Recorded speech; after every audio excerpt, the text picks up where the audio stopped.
በሰሜናዊቷ ታንዛኒያ አንድ የሞት ሐይቅ ይገኛል።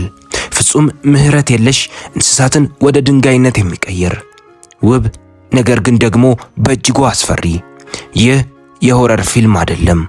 በእርግጥ በአፍሪካዊቷ ፈርጥ በታንዛኒያ የሚገኝ አስገራሚ አፈጣጠር እንጂ።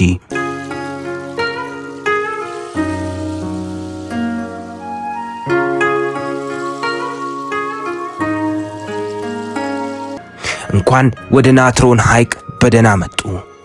የናትሮን ሐይቅ ሰሜን ኮሪያን ይመስላል። በእጅጉ አምባገነን፣ እንደ ሌሎች ሐይቆች ማንም ተነስቶ የሚፈነጭበት አይደለም። ማንም መዋኘት ስለቻለ ብቻ የሚዋኝበትም አይደለም። የትኛውም ፍጡር የውሃ ውስጥ እንስሳ ስለሆነ ብቻ ናትሮንን ቤቱ ሊያረገው አይችልም። ናትሮን በእጅጉ ይለያል። አትንኩኝ ባይ ነው። አልደረስኩባችሁም፣ አትድረሱብኝ፣ ከደረሳችሁብኝ ግን እንደ ሎጥ ሚስት ትደርቃላችሁ የሚል አይነት።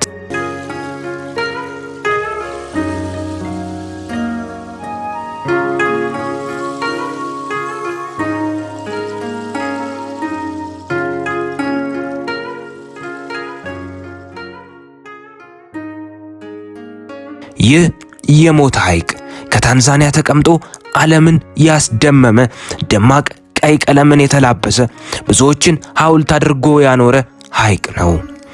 ታዲያ ይህ ሁሉ አምባገነንነትና ጭካኔ ከየት መጣ? እሱ የሁላችንም ጥያቄ ነው። ሳይንስም ለዚህ ጥያቄ መልስ አለኝ ይላል። መልሱ አጥጋቢ ይሁን አይሁን እሱን ለእናንተ ተውኩት። ነገር ግን እንደ ሳይንሱ ከሆነ ይህ ሐይቅ በውስጡ ብዙ ማዕድናት አሉት። ከዚህም የተነሳ በእጅጉ ጨዋማ ነው።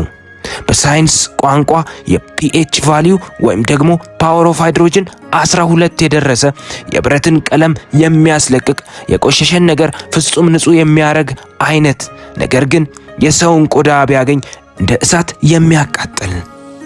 ከዚህም ባለፈ ሐይቁ ወደ 60 ዲግሪ ሴንቲግሬድ የሚጠጋ ከባድ ሙቀትን የተላበሰ ነው።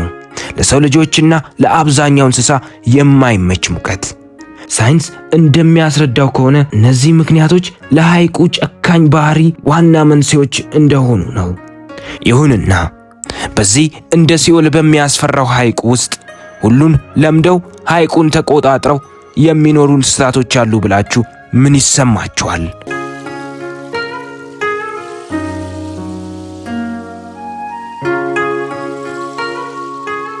አዎ፣ ለ75% የዓለም አምራዊ ፍላሚንጎዎች መነሻ ይሄው የሞት ሐይቅ ነው። እነኚህ ፍላሚንጎዎች ሁሉን ነገር ተቆጣጥረው ሁሉንም ነገር ተቋቁመው ወደውና ፈቅደው ይህንኑ ሐይቅ ቤታቸው አድርገውታል። ከዛም ባለፈ በዚህ ሐይቅ ውስጥ ምግባቸውን ያገኛሉ። ብቻ ምን አለፋችሁ ናትሮን ግማሹን ሲንከባከብ ሌላውን ደግሞ ድንጋይ አድርጎ ጎን ለጎን ያስቀምጣል።